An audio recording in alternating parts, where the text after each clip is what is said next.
other kind of glycosylation. We're not going to spend any time on that other than to say that where you have almost always a serine, you have that OH hanging out there, the remnant of it right there. That's where you add the sugars. But O-linked glycosylation occurs in the Golgi. You don't have any enzymes to remember, any standard glycosyl group to remember. Just know O-linked occurs there. So what else is going on in the Golgi? Well, all kinds of things. And these are the all kinds of things that occur. You are not responsible for knowing in which cisterna each thing happens or in which network. Just look at this and get the general idea. The Golgi is almost like a post office. You send stuff into there from the ER, and in the Golgi, they get some kind of a stamp that tells them where to go next. So, one thing, you can have phosphorylation occurring. You can have removal of mannose. You didn't know it, but mannose was one of those original 14 sugars. It was one of the 3 flavors. You can have a different sugar added on. Look at this. Sulfation of tyrosines can occur there. That's where, we won't go into that, but it's very significant that that can occur there. So all kinds of sorting. Now, we're ready to leave the Golgi. Now listen very carefully. When you leave the Golgi as a protein, you have only 2 options. I know there are 3 shown there, but you have only 2 options. One is to go to the lysosome. The lysosome is an organelle that is just chock full of hydrolase proteins. You get stuck in there and it's like being thrown in a vat of acid. You are going to be degraded. That requires a signal. That signal will be added in the Golgi. You do not go to a lysosome unless you have this signal.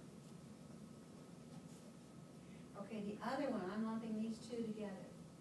The other one says, okay, go to the plasma membrane, or go sit out in the cytosol, and then eventually you'll go to the plasma membrane. So these are both secretion or membrane bound here. Now the difference between these 2 is something I want to save until just a little bit later. One's going to require a signal and the other doesn't. So membrane, think of this as a membrane because it's eventually going to go to the membrane. Or lysosome. Lysosome requires a signal, and one of the 2 membrane bound does too. We haven't done that yet. Okay, so here we go. There's some nice EMs. You can look at it on your own. What this is adding, I like it.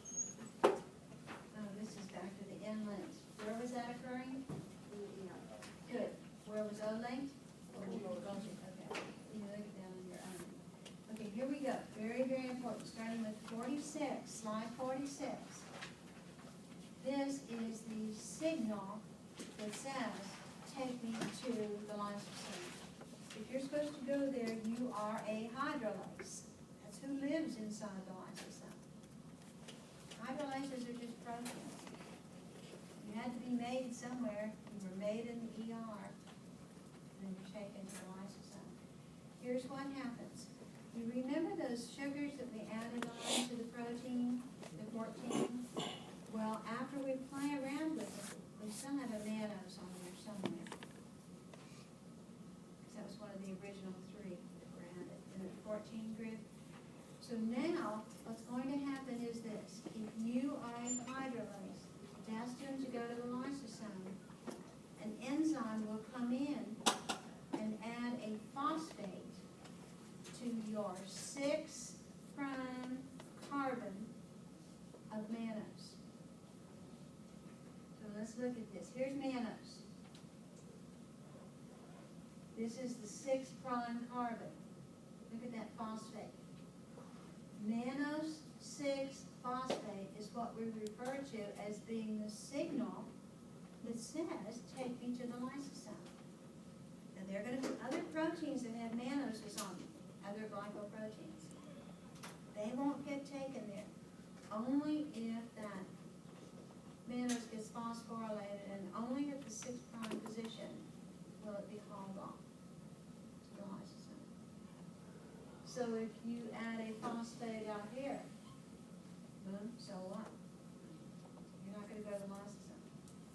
Has to be on the 6' carbon. Okay, so here's the hydrolase, here's the protein that we made. Okay, so this is going to the lysosome. Now there are intermediate stages here where you go through endosomes, early endosomes, mid endosomes, late endosomes, but you end up in the lysosome. So I would like you just to forget the endosomes. Consider that the lysosome, even though it says early endosome. Think of that as the lysosome. That's the end of the road. Okay, here we go. We're in the Golgi. We are a hydrolase and we have a mannose on us. The green is the protein, the hydrolase. The blue is the sugar, mannose. We're leaving the Golgi, but before we leave, an enzyme adds that phosphate to the 6' carbon. What kind of an enzyme would add a phosphate to a protein? Kinase, good. Then we'll get bundled up. Don't worry about the coding again. We just get in the vesicle, we get covered up a little bit. Okay, in that vesicle, in the membrane, is a receptor. The receptor is called the M6P receptor. I can tell you right now, that'll be on the test next week, and half of you will miss it. It's so easy, you just go, no, I have no idea what that is called. It's the M6P receptor. Likewise, the protein, the receptor that recognizes a KDEL sequence is called a what? KDEL receptor. Okay, don't make it too hard, that's it. Okay, so inside here, you're bound as a hydrolase to that receptor. Now watch this, you're getting carried over, and you're going to the lysosome. Change that if you want to, so you don't get mixed up. And skip all of the endosomes when you get home and you're reading it in the book. Now what we have to do is get that hydrolase inside the lysosome. We want it to stay there. We don't want it to escape. So here's what happens. This vesicle containing the M6P receptor bound to the M6P containing hydrolase comes over, fuses with the membrane. But now we've got to get rid of the M6P hydrolase. So it will dissociate from that receptor. Now, here's what makes it dissociate. So here's the receptor and it's holding on to this hydrolase that has the M6P on it. It doesn't want to let go. But this environment inside this lysosome is very, very acidic. It's probably pH 6 at the very most, probably less than that. That plain old acidity is going to cause the receptor to let go of the protein, the hydrolase. So the acidity within the lysosome allows for the dissociation of the receptor from the hydrolase. The hydrolase is dumped off in the lysosome, and the receptor is packaged back up, sent back over to the Golgi, and it'll get ready to take another hydrolase over. Now there's a big problem because we dumped this hydrolase off in the lysosome, but there remains a chance, a slim chance, but there does remain a chance that it could go over and find that receptor and get taken back again, and we don't want fetal cycling. So what happens immediately upon dissociation of the protein from the receptor is that an enzyme comes in and takes that phosphate off of the 6' carbon of mannose. Suddenly, that receptor doesn't know who you are. Your phosphate's gone. So, what kind of an enzyme would take this phosphate off? Phosphatase. Good.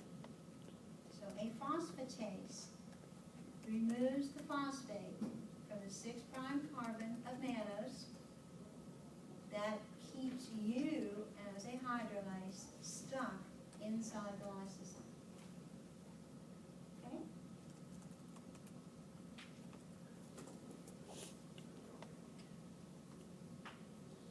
questions right there? I know it's a lot of information coming at you fast. Okay, so here's what we just did. We went from the Golgi, we bypassed this. And we went straight into the lysosomes here. Don't worry about endosomes, early, late, there's even a middle, don't worry about it. We just went over here and we went in the lysosome. Boom, that's the end of our story. Okay? Now, I told you there were two other places you could go. Here we're leaving the Golgi, that was the one, with the M6P signal. This is one, this is one. Okay, this one going straight down here is where you go, boom, straight to the cell membrane. This is the default pathway. That is just like on your computer. If you don't give it a message, then there's a built-in default. The default is go to the plasma membrane. If you are supposed to go get bundled up, sit in there in the cytoplasm, and then wait to go to the membrane. Like, remember your acetylcholine that was all bundled up in a vesicle in that axon terminus? And it just sat there, and it waited for a signal that said, move up to the axonal membrane, fuse with it, and spit the acetylcholine out. What was that signal, by the way? Gotta go back a couple lectures. We're sitting here in the terminal time of the axon. Calcium, good, he gets the prize. Remember, it was that sudden influx of calcium through the calcium voltage-gated channels that was the signal that told these vesicles that contained acetylcholine to move over here, fuse with the membrane, and spit out that acetylcholine. That's a perfect example of this signal requiring secretion or insertion into the membrane. So boom, boom, boom, 3 places. This requires a signal. We don't always know what that signal is. We did here, but usually we don't know. We just know that there's something that has to happen before that vesicle's sitting there and just fusing with other vesicles and concentrating the cargo in there. It's just waiting for some signal that says, okay, now go to the membrane. But we don't always know what that is. Okay, moving on. This is the regulated secretory pathway. This is the constitutive. Constitutive means all the time. This is the default pathway. This is the one that requires a signal. So let me take you back. This is the constitutive secretory pathway, the default, no signal. This is the regulated one because it requires a signal. So that's the one in the middle, this is the one on the far right.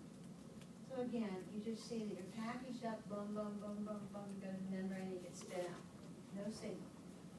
Here's the regulated one, you get packaged up in the vesicle, you sit there. Then you get more and more concentrated in terms of what you have inside of you. And then when a signal comes along, we don't know what it is, then you go to the membrane and release your contents. All right?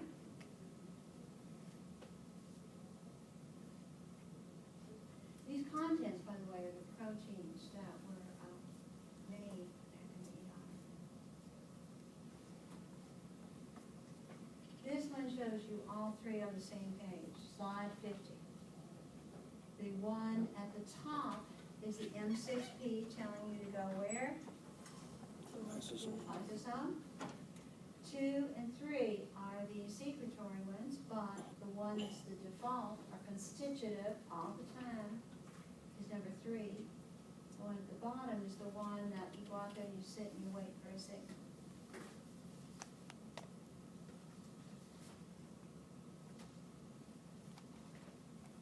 Questions on that? I'm going to have to whittle here, so